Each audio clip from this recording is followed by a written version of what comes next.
Assalamualaikum sahabat semua. Kembali lagi bersama kami Alfat Jaya. Kali ini kami akan membahas Khalid bin Walid, sahabat Nabi berjuluk pedang Allah yang terhunus. Sahabat beriman, dalam perjalanan agama Islam, kita mengenal sejumlah peperangan yang harus dilalui oleh umat muslim karena memang pada saat itu keadaan memaksa untuk berperang.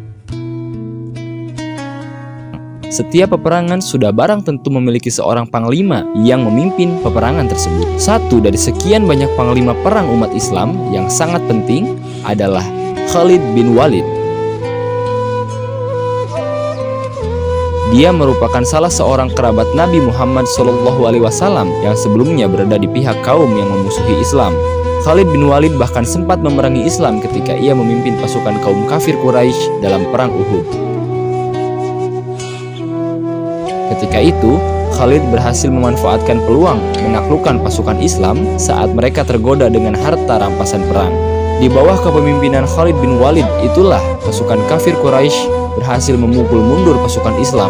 Akan tetapi, justru karena perang itulah ia mendapat hidayah dari Allah dan menyatakan diri untuk masuk Islam.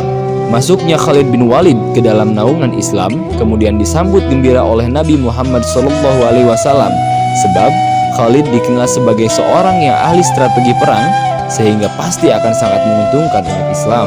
Berkat kepiawaiannya dalam memperjuangkan panji-panji Islam inilah Khalid bin Walid mendapat julukan pedang Allah yang terhunus. Ceritanya, pada masa pemerintahan Abu Bakar terjadi perang Yarmuk antara umat muslim menghadapi tentara Bizantium. Khalid bin Walid pun langsung diangkat menjadi panglima perang, memimpin pasukan muslim sebanyak 46.000, sedangkan pasukan Bizantium mencapai 240.000. Sahabat sekalian, meskipun perbandingan pasukan sangat jomplang, tetapi Khalid bin Walid tak gentar dan tak takut demi menegakkan agama Allah. Tidak hanya itu, kelemahan umat muslim juga ada pada kualitasnya.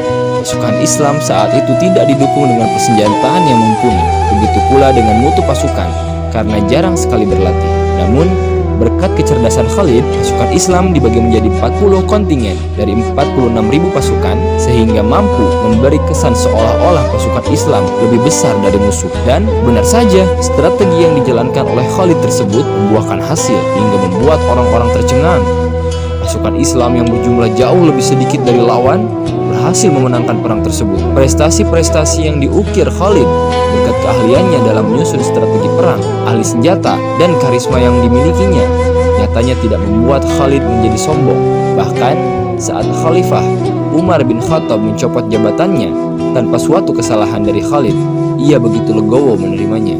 Setelah dicopot, ia pun sempat menuntaskan peperangan dengan sempurna dan barulah ia menyerahkan kepemimpinan kepada Abu Ubaidah bin Jarrah. Begitulah sikap baik Khalid bin Walid, salah seorang sahabat Rasulullah yang patut kita jadikan contoh. Berada di atas, tapi tidak haus jabatan. Wallahu a'lam. Like, comment, dan subscribe untuk mendengarkan kisah-kisah inspiratif berikutnya.